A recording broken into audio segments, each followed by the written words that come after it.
what is disease? Disease is the body's not at ease. So if you have fear in your body, if I eat constantly in fear, like my husband's or my wife's gonna leave me, which could be completely false, then my body's not at ease. I'm putting food in my body. Now I'm creating waste, which is toxicity. And over time, if I hold that emotion, that feeling easy in my body, eventually, because it's gonna change the way I walk, change the way I sleep, eventually that dis-ease of that emotion in your body will be diagnosable at some capacity, and everybody will be slightly different because of the way we process as humans. So dis-ease is a result of emotion. I believe personally that all disease on the planet and every human being is emotional because it's energy in motion that's stuck. So what we do with fascial maneuvers, this program, is within 7 to 10 minutes, the body comes out of 75 to 90% of your stress. So if you're open to it, while we talk, I'll take you through about 10 more sync ups. By the end of this, you'll feel very good, very connected, very grounded, and a little bit high. You want to try something? Yeah, let's do it. Hey loves, do me a quick favor and hit the subscribe or follow button wherever you are tuning into this. It helps grow the show more than you know. Thank you so much again and enjoy. Who is Garry Lineham and how did he get into the world of fascia? Well, when we sync our energies together, because we're going to be talking about mental health and healing happens in community, that means health also happens in community. So when we sync together, what would normally take 30 minutes for us from walking or conversation, we can do in 6 breaths. Okay. And that brings us in the same thing. So take your right leg, put it over top of your left or across your feet. Okay. Your right hand underneath your left armpit. Your left hand on top. Turn your head to the left and your body to the right. We're going to take 6 breaths together, 3 through the mouth and 3 through the nose. So breathe in through the mouth.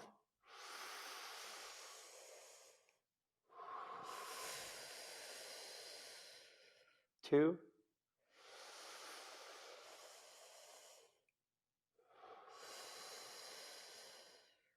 3.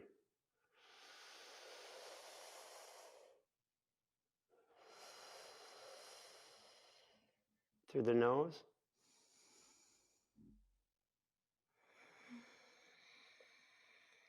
2.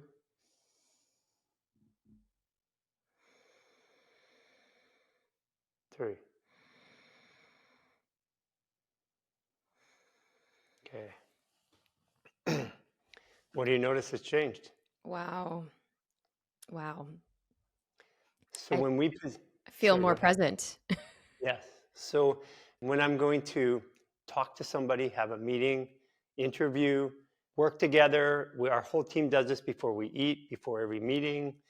And those 6 breaths take that 20 to 30 minutes that our bodies are trying to sync up together and brings it into a complete sync right away, which lowers our stress level and allows us to communicate better. I feel fully in my body. Great. It's wild. Yeah, and so if you're open to it, while we talk, I'll take you through about 10 more sync ups, and we'll just do it periodically. By the end of this, you'll feel very good, very connected, very grounded, and a little bit high. Yeah, I feel a combination of all of those things right now. So who is Garry Lineham? Well, I'm just a guy who was in pain. And for 20 years, I was an entrepreneur, I was a bodybuilder, I had 8 concussions for the course of my life. I had 2 near-death experiences fully, and then multiple small ones. And I had an increasing level of pain over the years. And up until my mid-30s, I was managing it by going to chiropractors, doctors, physical therapists, massage therapists. I was managing it in different ways. And as I got into my mid-30s, the pain started to creep up to a 4 to 6 every day. And then sometimes a 6 to a 9. And after living with pain that long, it becomes a part of you. Like the neural pathways in the brain start to habituate pain. And then the fear of pain is even worse than pain itself. And people always ask me, is it, what kind of pain? Was it mental, emotional, physical? And then really the body doesn't care. Pain is pain. Like an emotional pain or a physical pain, the body can't really differentiate between. Because at the end, it has the same things. It's a signal to the brain. It's an increase in stress hormones, sometimes testosterone, estrogen, estradiol. Mm-hmm. But It's a combination of things. And before I met you, I decided to, because I'd spent $2.5 million trying to resolve my pain and also my mental function. Because with pain over a long time becomes mental issues, the inability to have relationships because of being frustrated and tired and just agitated all the time. So I became a practitioner. And for 12 years, I worked on, at that time, over 10,000 patients. And what I was looking for was a solution for myself, technically. But I had top celebrities and athletes, and you know who my clients were. Everybody from a Ben Affleck to the Olympic runners to Neeta Morjanis to everybody from the spiritual side to the business side came to Human Garage because we were the last stop where everything else failed. People would come to us in the clinic. But the interesting thing happened, Neeta, is right around the time that we last worked together. Mm-hmm. I had started discovering this new way of working with fascia, and it had radically transformed me, but it was driving me in a direction because when I would go home and be in pain, even though I had 52 practitioners, if I went home and I was in pain, I felt helpless. I felt out of control. I didn't feel good. So it didn't matter if I had the best doctors. I mean, I could go and get treatment every day, but still I wasn't okay. And when the pandemic came, guess what? Pain was back. So all the $17 million at the Human Garage Clinic, the $2.5 million before, all of the therapies were not worth anything because I still felt helpless. And so I started taking those last fascial movements that we did together and saying, how do I get in my body, myself, what I did to you, Neeta? And over the pandemic, we developed these movements, Jason, Cynthia, and I. We developed these movements and we just did them every day. And there's 10 basic movements. And 3 months later, for the first time in my adult life, since I was actually 13 years old, I was out of pain, coming out of pain fast. And then when I came out of physical pain in my body, then all the emotions that hadn't been processed over the years started to come out. And it was a 3-year journey of detoxing emotions while I was detoxing pain and narratives and stories and stuff like that. Wow. So I was just on a journey trying to help myself. And when I found that this was so simple that I could do it myself, we collectively got together and said, we have to bring this to the world for free. So we made all of our programs to heal yourself and to learn to help others and even be a practitioner 100% free of charge. And it's right now with we estimate 25 to 30 million people doing it daily, and we're growing by 1 million a month right now. Wow. That's insane. It is. That's insane because when I found this tiny little place in Venice Beach, California, and it was a Human Garage, and you had 4 people kind of maneuvering and working on you, and it was kind of the haven for so many people for biohacking and, the latest technologies and health. And it was like, all right, when are you going to go online? Because people would be flying in to come see you. And it's just so fascinating how everything has shifted. So would you say that probably the pandemic, even though it was painful, definitely now there's this light that was really meant for you to spread your light literally all over the globe? Yeah. I mean, it was the second major reset I had in my life. And what we were is 3 years. We were on a mountain over top of an ocean outside of Vancouver, Canada. And we just spent 3 years experimenting in self-care. And we started putting it online, and within no time, millions of followers because it was free and it worked. And the pandemic was the incubator because people were at home, they were disconnected, and they wanted to feel connected. So they got online with us every day and they felt connected. Yeah. Talk to me about the difference between fascia and muscles and why Human Garage is way more than manipulating muscles and physical therapy. And let's kind of get into the meat of how your process is different. Okay. And then I want to get into the emotional part. Okay. So we can't separate our perceptions, our emotions and sensations and feelings, and our physical. They're not separate, but we've been taught in a very reductive model of science to separate these components. But that's not how the body works, because the body is a fluid adaptive biological computing system, which is an interdependent system, which means that every system affects the other system.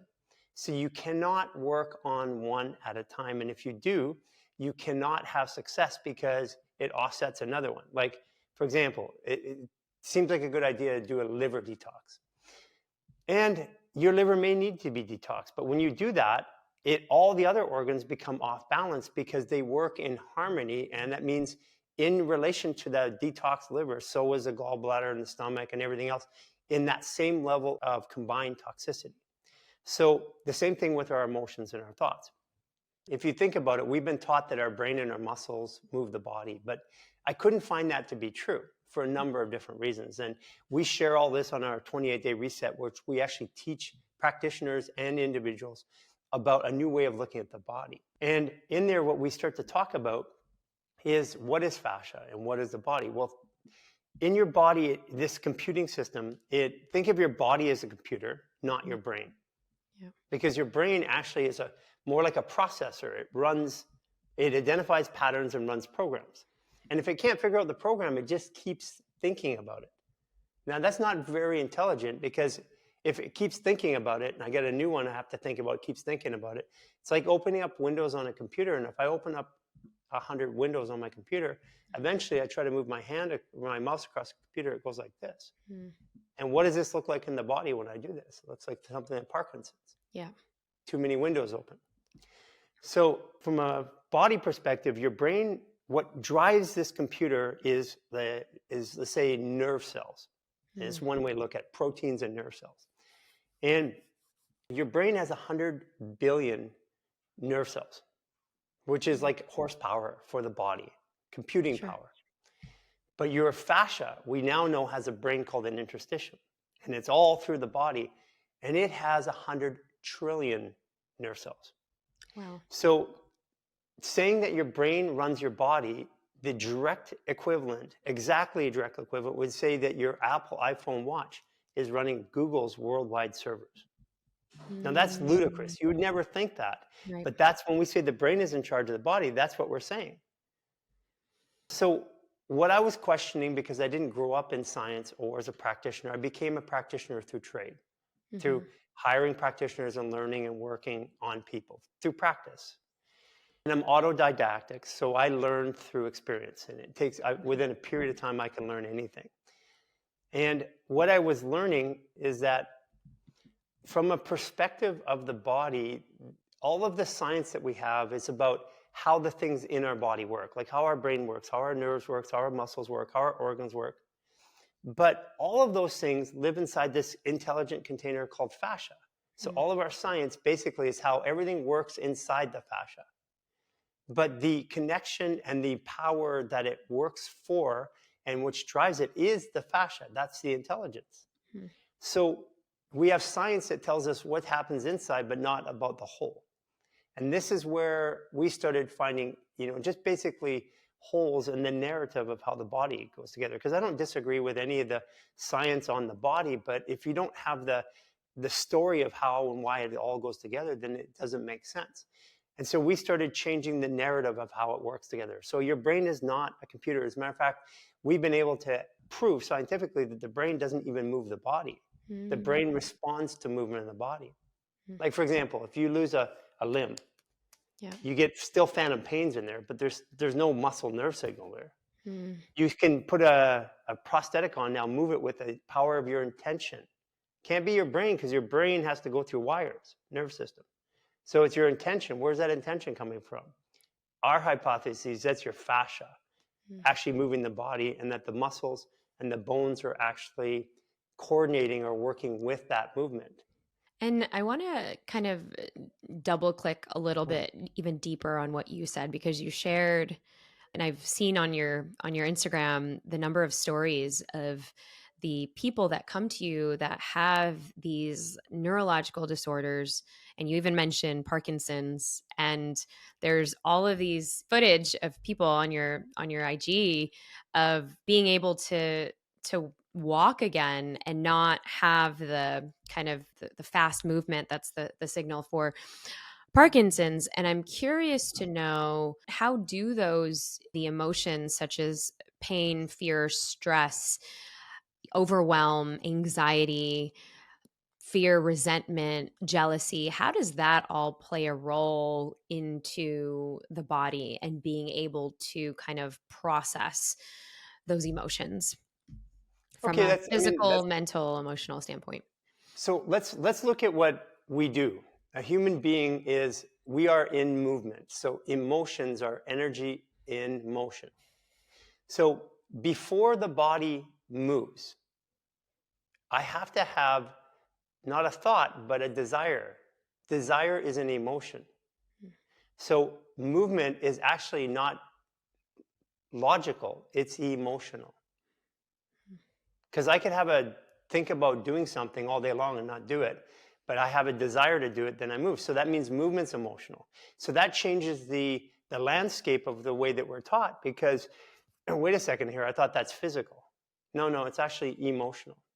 So if I'm angry, I move one way. If I'm happy, I move another way. And then it's a reinforcing system. So if I shoulders down, head down, I'm going to be sad or depressed. And people will respond to me that way.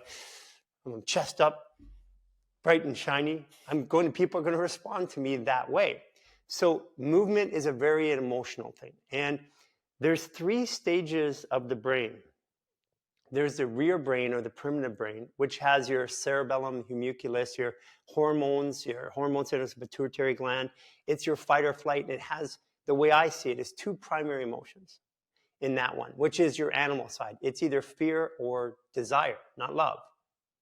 Because in an animal, if a wild animal comes to you, they're like, they're desire, fear, desire, fear. They back up and forth.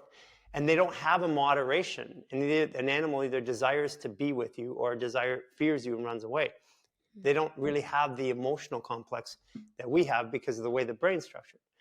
So then when we get into the midbrain, which is the limbic region, that's where all your emotions and your organs are. And that limbic region is where you process the balance of emotions. So instead of fear or desire, like an animal, I can have moderation. I can hold myself, and I don't have to run away. I can hold those actions inside my body. And in other words, instead of fear, might have anger, which isn't, fear locks me up. Anger, I'm kind of locked up, but not locked up. So even the body presence is different. And that's all resolved in the midbrain. And then further on top of that, you have your frontal cortex with your neocortex, which is our ability to perceive, separate us from the world. Then instead of anger, I can have a frustration, which is resolved in a perception.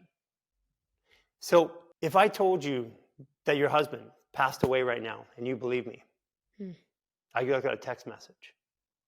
Your whole body goes into shock. Your nervous system, every system, your hormones, your digestion, every part, every gland, every nerve goes into shock. And then if I tell you 10 minutes later, oh, it wasn't your husband, it was somebody else with the same name, you start to come out of shock. And the only thing that's true is the perception.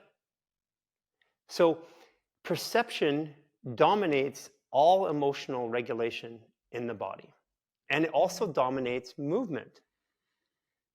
So why is it that perception is not the primary thing that we talk about when we talk about emotions or emotional regulation or even movement? Like, you can do that or you can't do that. We know that in like, if you think you can, you can. Right. If you think you can't, you can't. We have these big concepts of it, but we don't apply it practically, which is, if I came to somebody and like one of the greatest pains in my life, when I look back at it, it was one of the best things that ever happened to me, but this is 20 years later. Now, if I could have had that perception at the time, which I was telling myself that, like, this is good for me, how is this good for me? Then I can find my emotions and my movement and my thoughts start to align to that perception.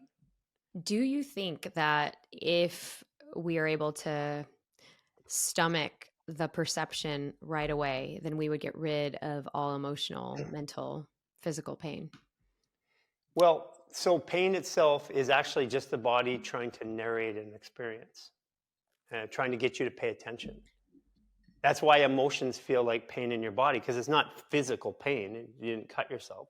But sometimes emotions feel painful and heavy. So if we can shift our perception, but here's the catch. When your body's in stress, every emotion in your body has a dual output, like sadness and joy. They're the same chemicals presented in your body. And that's why you cry during both of them. It's the same chemicals with cortisol specifically. So it's your perception that tells you which one it is. Or another one is excitement or anxiety, or anger or compassion. So every time an emotion comes up, you have a perceptual choice, the ability to decide which one this is in your nervous system. And if you think it's anxiety, you're going to go into that rabbit hole. If you think it's excitement, you're going to go there. So, and these are biologically true facts. But if my body's in stress, so if I have adrenaline, norepinephrine, or cortisol in my body present in my blood, when that comes up, I'm going to choose sadness over joy. And that's not something that you can negotiate with.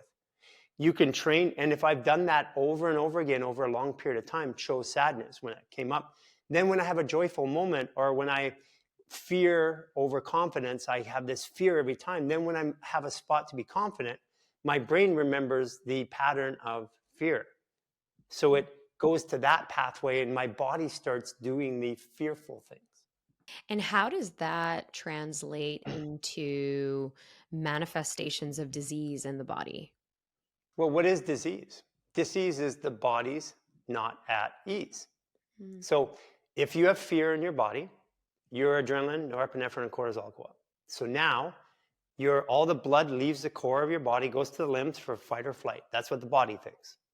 Now I eat food, guess what happens? That food no longer digests properly in my body. So I have undigested food in my small intestine.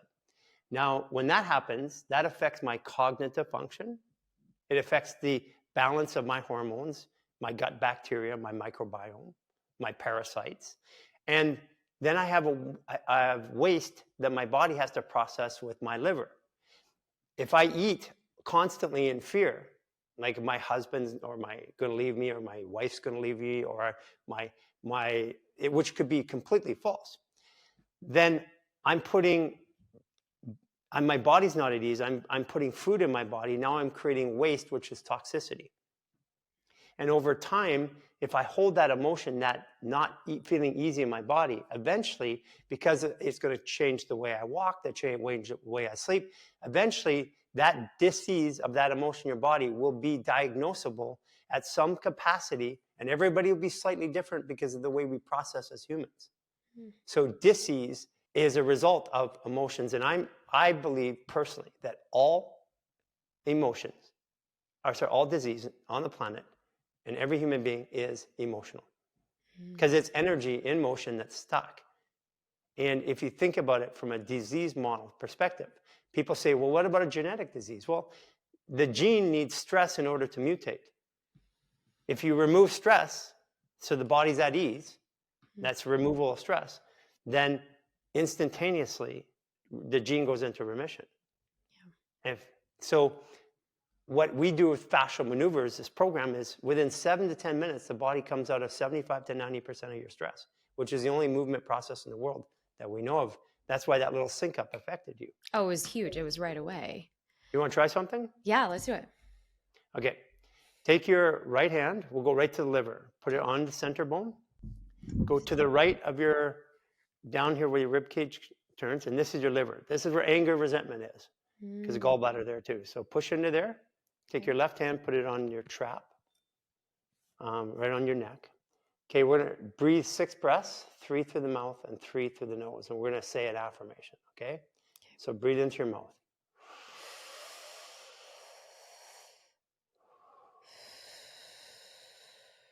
2.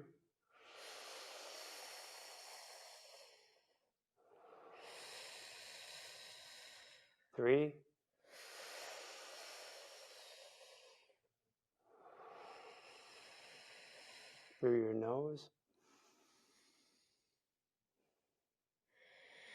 2,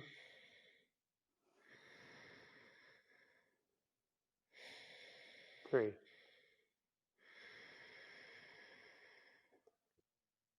Okay, repeat after me. Thank you, anger and resentment. Thank you, anger and resentment. I no longer need to hold you in my body. I no longer need to hold you in my body. I'm letting you go now. I'm letting you go now. Okay. Mm. So what are you feeling? I feel like I can see brighter. So your cognitive functions are going up. I'm like, wow. I feel Yeah, like you're I'm brighter. glowing. How about your head, your thoughts? I feel like there's this bliss, like lighter. Okay, so now let's go right to your worry centers, Mm, okay? And increase your thoughts with blood flow. Take your left hand, okay. put it behind your back, touching your spine, right underneath your rib cage, your thumb. Okay.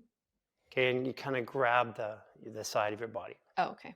Yeah. Got it. Okay, take your right hand, put it behind your neck, put your chin to your chest, and just lean on your right cheek, butt cheek, and forward a little bit. Right butt cheek. Okay. Yeah. Okay, now you feel your thumb go active. That's your spleen. So Mm, breathe mhm. into there with your mouth a little faster. 2,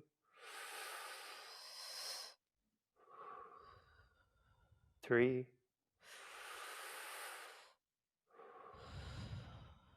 through your nose.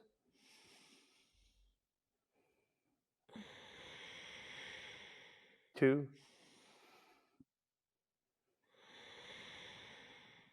3.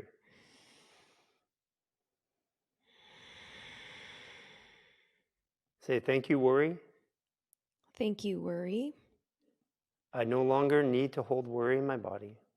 I no longer need to hold worry in my body. I trust I'm in the right place at the right time. I trust I'm in the right place at the right time. Okay. Now look what happens to your brain. Oh, wow. I feel like jello. Yeah. And your brain gets really quiet, right? Oh, yeah. Yeah. I So mean, it's now a you're full embodiment exercise. so would you say that you're more at ease than you were when we started this? 1000%. Okay, so we've done 3 breaths together, Mm. and your dis-ease in your body is becoming less. You're becoming more at ease. Mm. Wow. I mean, it's it's wild that we can do this on our own and that you've developed a program where we don't need to come into a physical location, that we can just do it literally now. For those of you watching this on YouTube, go ahead and rewind this and save some of these, because it's almost the self-healing and the self-care that we can do for ourselves, that most Correct. of the time we go to practitioners and body workers to feel somewhat similar, but you're basically teaching us how to take agency and ownership over ourselves. Sovereignty over your own body. Mm-hmm. Because when I was in pain, I arguably was one of the best practitioners in the world with what I did, because the entire world's elites came to me. And even then, I couldn't help myself. So I felt helpless. And if I feel helpless, I will have sickness very quick, which I did. And the other part, too, is as a practitioner, I can't help you past my own dysfunction. Mm-hmm. There's a lot of practitioners out there. I want you to hear this. If you're trying to help people, but you're dysfunctional yourself, doesn't mean you have to be perfect. But if you're not in the process of healing your body constantly and your mind and your emotions, then you're not helping your patients and clients. You're actually hurting them. Mm. That's what I was doing. And I realized that, and I decided that I want to change. So, here on the Brave Table, we talk so much about how to begin your healing journey. And I've been so fascinated with the different modalities on how to heal. And you have created such a profound way for us to not only incorporate breath work as well as somatics, but to also from a science perspective, really get to know our organs and our body and to talk to the parts of ourselves that maybe are the most vulnerable. What do you say to somebody that is going through this crossroads in their life? They have a lot of trauma or they have these primary emotions that keep them from being stuck in their past ways. What's the first thing that they can do? Well, here, what is trauma? Mm. Trauma is a stressor on the body, emotionally, physically, perceptually, that is not processed through the body. So when our brain has no pain sensors, you can do operation on the brain without any pain, without any anesthesia. The brain doesn't have pain. It's impossible because the brain is a connection to the small intestine. And I have a whole story to tell people how that physically works. This is a display screen for this, which is the brain of the body. And when the brain is in, or when the trauma is in the body, it's in the tissue of the body. That's the cellular memory that the brain is then telling you that you have trauma somewhere. So trauma affects its energy and motion, it affects movement through the organs which actually move the body. So when the body's in stress, the job of stress, when adrenaline hits your body, your blood, it narrows your focus. And the end result of stress is suicide. I have something so big, so bad that I only see one way out is to leave. Mm. That's the end goal of stress. It's to hopefully get you out of the situation, but the end of it is suicide. The opposite of that is I see all the options in the world, which is serotonin. Mm. Like if you've ever done MDMA or ecstasy or anything like that, it's like, whoa, everything is beautiful and good. That's the opposite. So when we take our body out of stress, like the body needs to come out of stress because stress is the brain trying to resolve the problem of the feeling or sensation in the body. And the brain has a big feeling, has to explain it. So it runs a narrative. Do I know that feeling? Have I had it before? Yeah, that happened when my boyfriend did this to me. And then that means my current boyfriend might be doing that to me, or husband. And then so it starts running this narrative.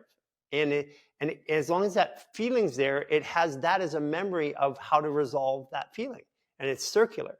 Mm. So the only way that I have found to bring the body out of trauma, because you can talk it through and then suppress it. Right. You can somatically work it and this still doesn't go away.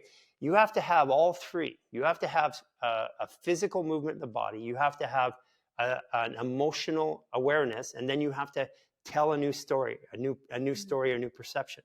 Mm-hmm. And when the body's in stress, we are incapable, because stress narrows our focus or options. We have to take the body out of stress so we can now see more options. Mm-hmm. And this is why, like even like doing yoga, as an example, yoga doesn't take the body out of stress. Yoga, when you stretch a muscle, it actually creates adrenaline release in your body. Mm-hmm. Because it stretches you and you create adrenaline, and then your body peaks up and then it comes right down, and then you're in recovery mode. That's the relaxation that people get at the end of a yoga class or a stretching class or a workout or something like that. But when the adrenaline goes in your blood, even though you're calm down here, it takes 4 hours for that to abate or to leave your bloodstream.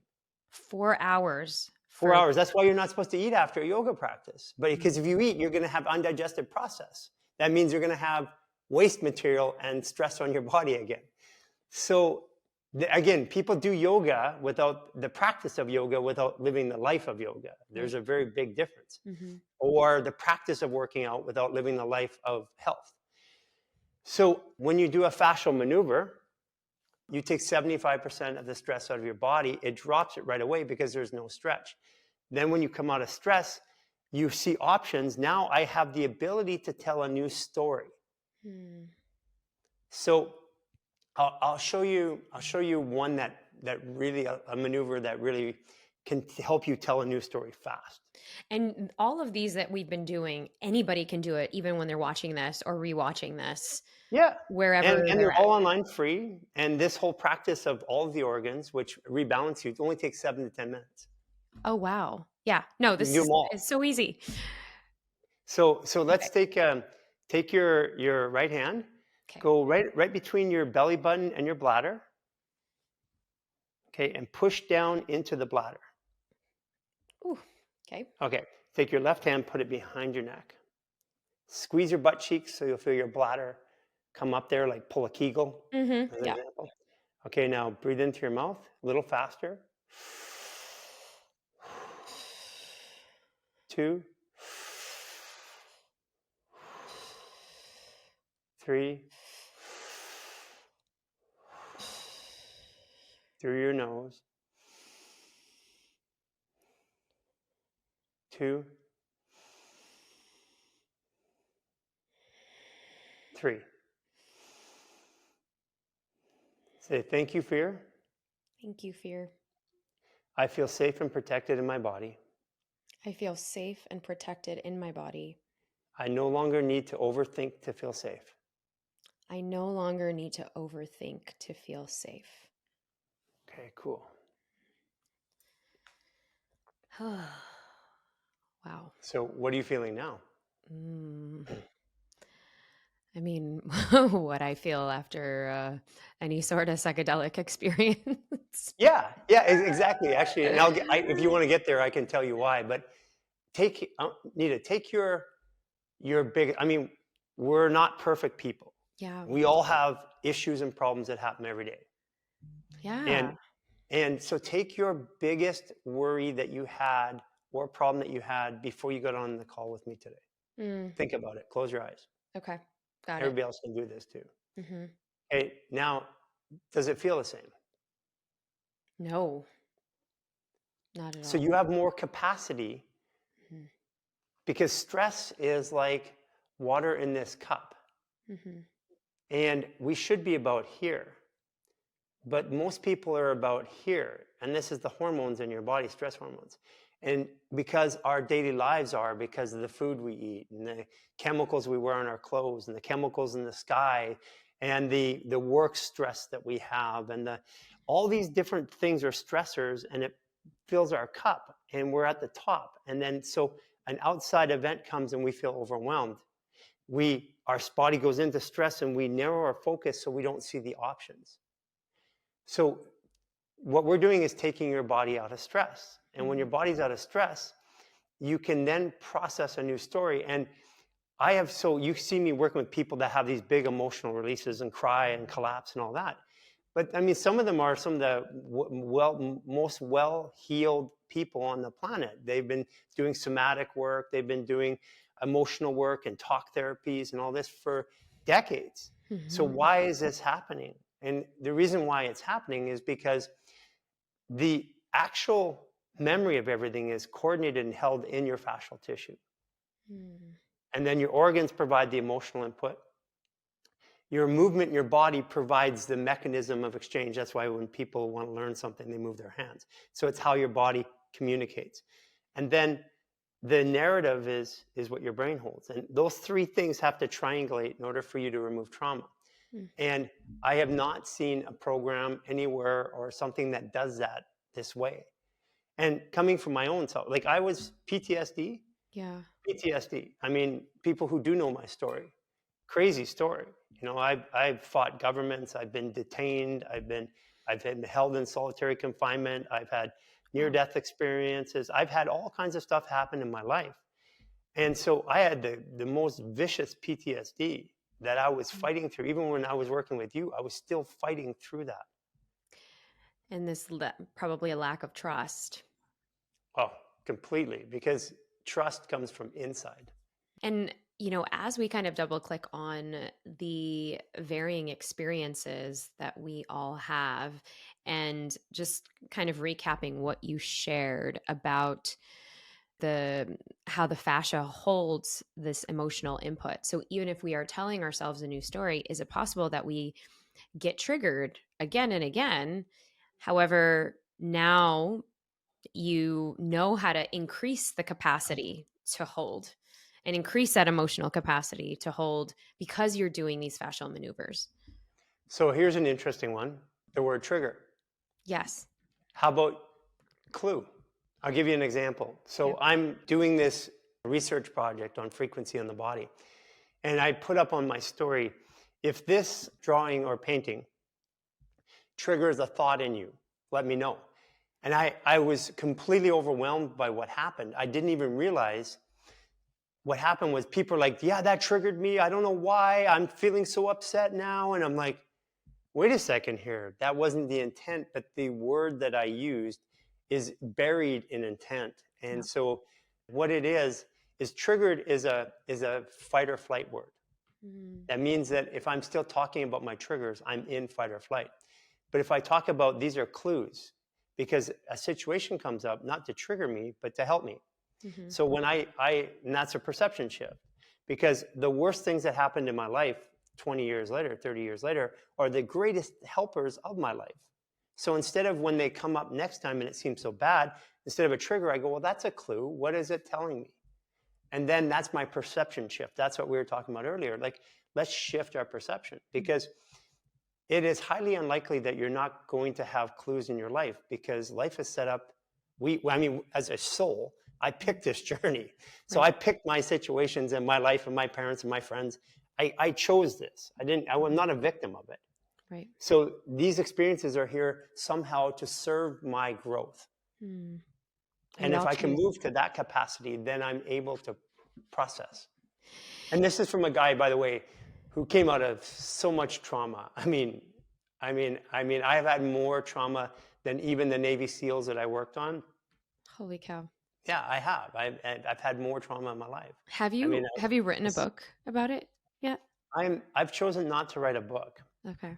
Because we have people doing documentaries on us and me right now, and we have people writing about it. But because if the only reason to write a book, to be honest with you, is to control the narrative of how you see it. Right. I want Neeta, for your journey with me, for the years we spent together, and now re-engaging in the years we're going to spend together, I want you to tell your version of my story, because if I don't want to control the narrative, I want what I'm going through is an experience. And my version of the experience is very personal, but if I tell you my version, I'm going to take away your journey of understanding it or understanding it your way. So I'm choosing not to write a book. I'm choosing to just let it be told.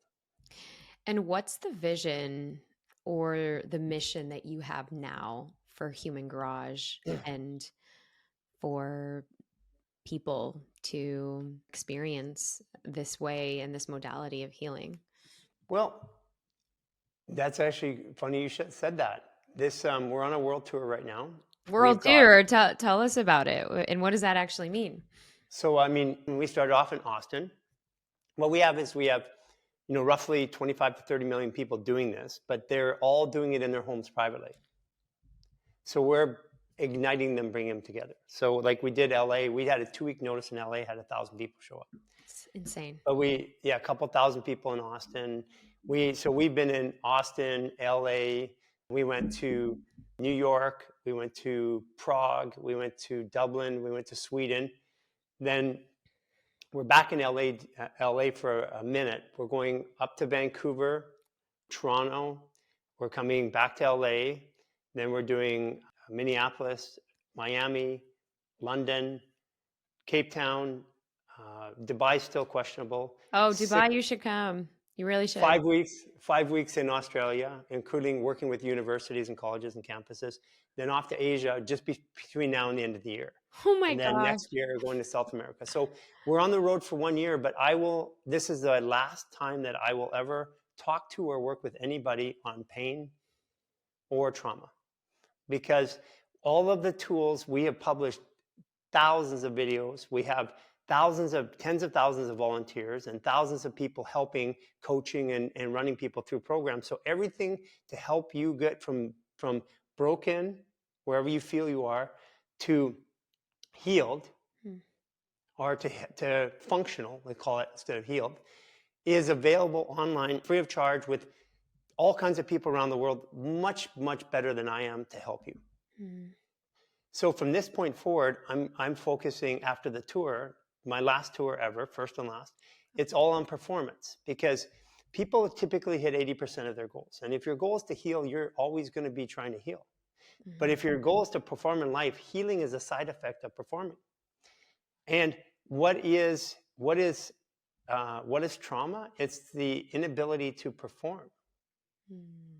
So so I want people to move past the word healing into performance. And when we perform in our life, but I understand when there's all this trauma and stuff that's going on, we've got to get through that first. But if I'm breaking out of trauma and sickness, I am performing. That's the whole thing. Because I wasn't performing, that's why I'm there. So that's what we're doing. Our tour, like everything is, we decided to make everything free. So one of the ways that we fund ourselves is we have a supplement line, but we also tell, because most of the people in the world can't get our supplements, so we tell them Mhm. how to get what you need, basically very simply where you are, even if you don't have money, Yeah. because that's important because the majority of the world doesn't have the money. And the tour is, it funds itself because people pay for a ticket to come there, and we do a hands-on experience and stuff like this. And we have When is donors it coming. happening in LA?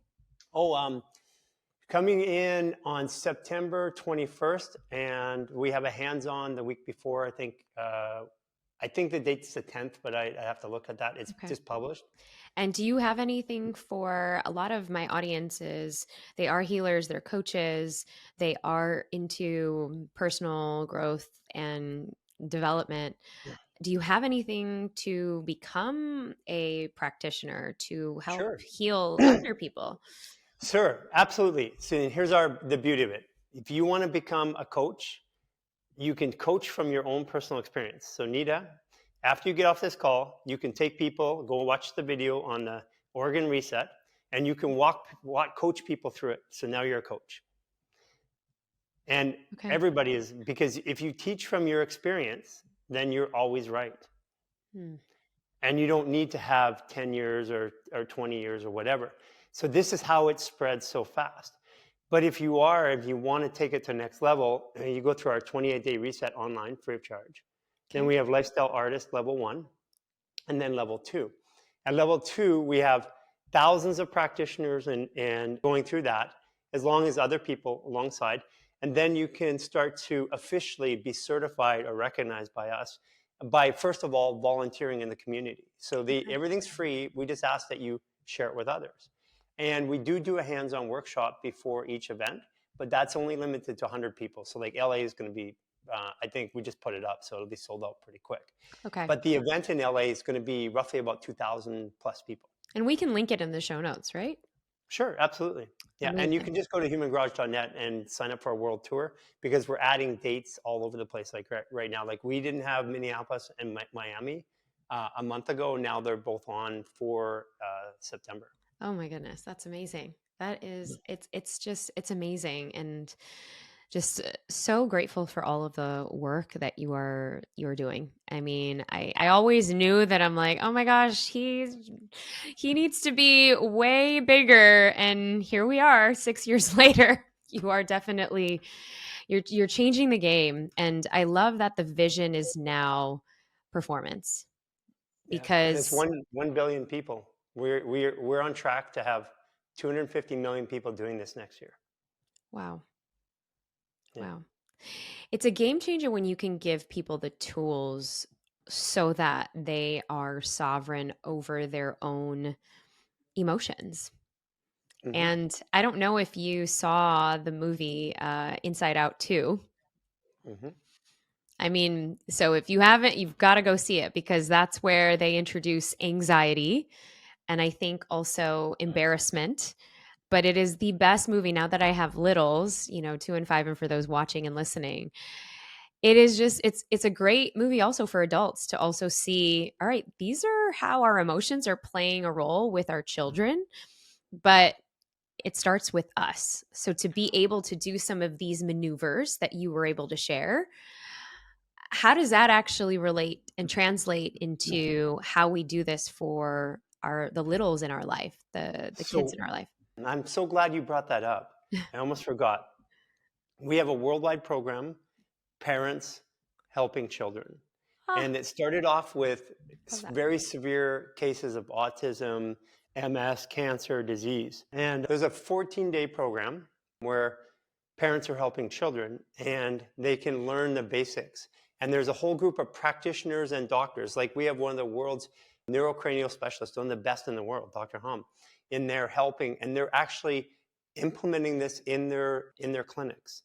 So basically, we teach the parents the skills to help the children, and they take over 80% of the care of the children, and the children are transforming, coming off the spectrum.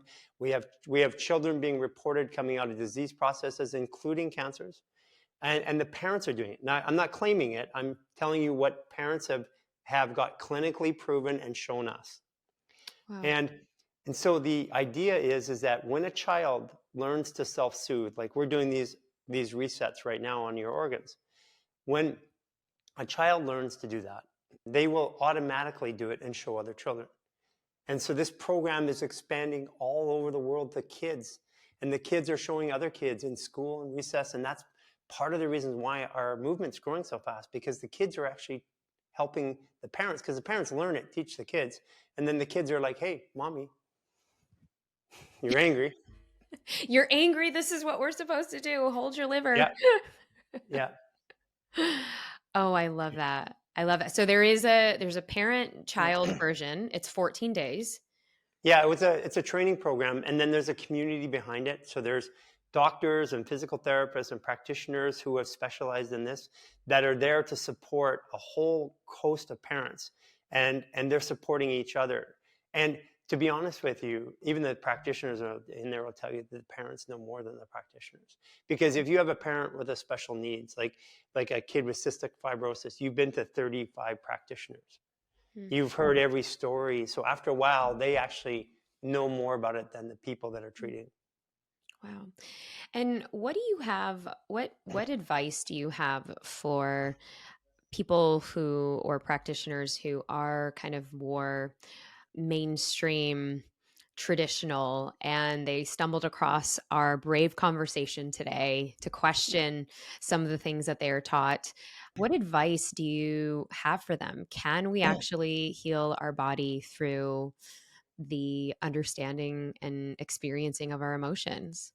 Okay, for a practitioner, if you're listening to this, there's no medicine, no supplement, or no food that heals the body. The body heals itself. I put a Band-Aid on, I do a surgery, I give a supplement that helps the body in the healing process. We do not heal. Healing is internal. That is not my opinion. That's scientifically true. So we can use better things to help the body heal. But the most important thing for a practitioner is to try it yourself. I have a video coming out with one of the world's leading surgeons, Dr. Hinton Patel. He created robotic surgery. He's a PhD and a professor as well. He came to me 6 weeks ago with stage 4 kidney disease. We've documented the whole journey. He's coming off dialysis and his kidney disease going away. And he's now converting the language so that I get that you may be a practitioner and you may not respect my credentials. And I'm not asking you to. I'm asking you to do a simple test. To go to our website, there's a 15-minute stress reset. Do that 1 to 2 times a day. Do that for 7 days. And then take any kind of lab work, any kind of test, emotional, physical, any kind of test, and test yourself and look at the results. And if you see a change in there from doing something as simple as that, then it's your responsibility to share that as a doctor, which is an educator, to share that and help educate people how to self-care. Because at the end of this, 80% of the care in this world used to be done in the communities. Over the last 50 years, that it's gone to 95% from an institution. And when we take caring out of the hands of a society, then the society becomes dependent, and dependency creates sickness. And it's our obligation as caregivers, as helpers, as educators, as practitioners, to help people be independent. That's why as practitioners we got in practice, not to make them dependent. And try it on you. It's huge. Whew. All right, Garry, I know our time is short, but I wanted to get into before we close, some of the questions that are rapid fire questions that we ask all of our Okay. guests. And before we do that, where can everyone get a hold of you? And I'm going to link so it's humangarage.net, where they can get all of the free 28-day reset and all of the other information for the Global World Tour. Anywhere else? Yeah, I mean, you can get us on any of the social media channels. You just type in Human Garage. If you're trying to send me a personal message, it's probably, to put it in perspective right now, just on Instagram, we get 50,000 DMs a week. Oh my goodness. Answering health questions, and so if you want to talk to us for media or for help or for a special mission, we have forums on our website. You can find the partnering with us or seminars or whatever. If you want to help with your own personal situation, ask your question. Right now, Instagram's a really good way because we have a whole team of people that take this philosophy based on my answers over the last 15 years, and they will deliver them to you with special care. I think that's the most important part is to just go check it out. Check us out on social media, whichever way that you want to come in. If you're not on social media, you can download a guide to fascial maneuvers. It's free of charge. You can download a supplement guide. Again, it's not about supplements, it's about why we take them. And that's free of charge. So just go to our website, interact, and there's an app and a community that's building worldwide. We just changed and put our own app out just recently. Oh, amazing. And yeah, and so in there's a community. You can run the programs in there. You can get involved. You can communicate with other people. And you can also start to find through the website, there are classes and events happening up all over the world, like literally in 80 countries right now. And so you can go there and get information. Wow. I'm so blown away. I'm so glad that we were able to reconnect. And okay, let's get into our spill the chai section. Okay. So you can answer this as slow as you want, as fast as you want. Morning routine or evening routine? I do both. And I don't actually break morning and evening. So if I have 30 minutes in which to do something in a day, since fascial maneuvers reduce stress. And actually, by the way, I don't work out. You don't work out. No, I just do fascial maneuvers. It actually, it hyper performs the body. Wow. So if you only have 30 minutes a day, you're better off to do it 3 times a day for 10 minutes because of the way stress works in the body. If your stress spikes and you bring it down, it spikes, it brings it down, then your baseline stress is here. But if you go to the end of the day, it goes way up to here and it has to come down. So I do fascial maneuvers like what we're talking. Mm-hmm. I'm doing fascial maneuvers. I'm like twisting, I'm talking, I'm doing organ resets. So I just do a little bit all throughout the day, and it's a part of my life. So I don't actually have to have a routine. But as a team, we typically go to the water every morning. We're out here in Malibu, so we go to the ocean. We usually go at 6 a.m. and watch sunrise, and we do fascial maneuvers together. But that's our routine. But that's my one thing that I do every day is I get to the sunrise. And the other thing I do, if we can, is we get sunset. And as a team, we do this, all of us. And we live together, work together, travel together. So we have a big team of about 20 of us that do that. That is amazing. And you're the ones going around the world globally, right? Yeah. Amazing. Yeah. Breath work or meditation? Meditation is the slowing down or absence of thought in the mind in order to reconnect. When we were doing these fascial maneuvers, you actually mind slowed down. Mm-hmm. So I could never meditate with my mind, but I meditate movement meditation. So fascial maneuvers, meditate right away. Fascial maneuvers include breath work and movement. And what that does is it shuts the mind down. So that is my meditation. So good. And one word that describes this season of life? Transformation.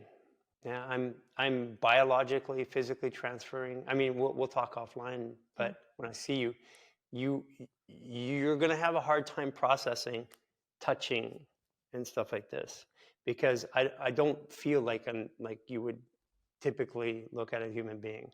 Wow. I don't have a tailbone anymore. That went away in 2019. My teeth. Your tailbone went away? My teeth are, and the capsules are coming out. The sockets are coming, so the regrowing teeth. I'm taller than when I saw you last. So transformation is a good way. And I don't even know where this goes, to be honest with you, Neeta. I just following the journey and just documenting it as we go. But every minute of my life since 2020 and our team's life has been recorded so that we could take out any ambiguous thought about what caused this or how it happened. It's so fascinating, and as a former health geek, still am. I'm just so honored and such divine timing for us to reconnect and for us to see the amount of transformation and the amount of just incredible access that you're giving to so many humans around the globe. I mean, it's no reason why this movement is growing. So for anybody who's listening to this, watching this on YouTube, please share this with a friend, a family member, a colleague. Garry, such a pleasure, such an honor. Thank you so much for sitting with us today on the Brave Table. All right, my loves, welcome back to the other side. This was such an informative episode. I was just so mesmerized, and it's everything that I experienced 6-7 years ago when I first met Garry, and now to see that he's not in a tiny little room, that he has amassed over 1 million followers on Instagram, that this movement has been gaining steam. He is everywhere on TikTok, Instagram, YouTube, and that is Human Garage. You can find him there. You can also get the 28-day reset, which is also at humangarage.net, N-E-T, and all of the other programs, the 14-day program for kids, the online workshop, the weekly classes. You can go onto the App Store and download Human Garage, the app. They also have a membership program. They have communities all over the world. And right now they are doing a world tour. They are going to be September 21st in Orange County. They are going to also be in Toronto, as well as in Minneapolis, as well as in Australia. And maybe you can invite him into your hometown. I would highly, highly recommend. This is something that is so transformational, and I don't think a lot of us have even been exposed to it. Like I said, just some of the movements that we did during our recording just made me feel so much more in tune with my body. And I've been a practitioner of embodiment work and sensual dance, and really knowing the capacity of my body through breath work. The way that he incorporates all of these modalities together and makes it so easy to use within 10 minutes of your day can totally reset your nervous system and help you gain more capacity to what you are meant to handle and more. So I hope you enjoy this episode as much as I had bringing him on. If you are in LA, September 21st or September 20th, go ahead, check out their event. I will link everything in the show notes. And if you love this episode, let us know what you think. Subscribe. We would love to see you on YouTube. If you're watching this on YouTube, leave us a comment below. Let us know what you loved. Let us know if this helps other people. It's crazy to see, but I've seen people able to walk after having Parkinson's and having different kinds of mobility issues. I know he's helped my aunt in aligning her back. She has scoliosis. So I know that this episode is going to help heal so many people, not only in physical pain, but mental, emotional, spiritual pain, to be able to live a life that is so much more sovereign so that you can actually be who you're meant to be in the world. So thank you so much for tuning in. Thank you so much for sharing this with other people. If you love this, we would so love a review. You can do that on iTunes. And if so, I will send you a free gift if you screenshot it to support@globalgrit.co. I will see you next time.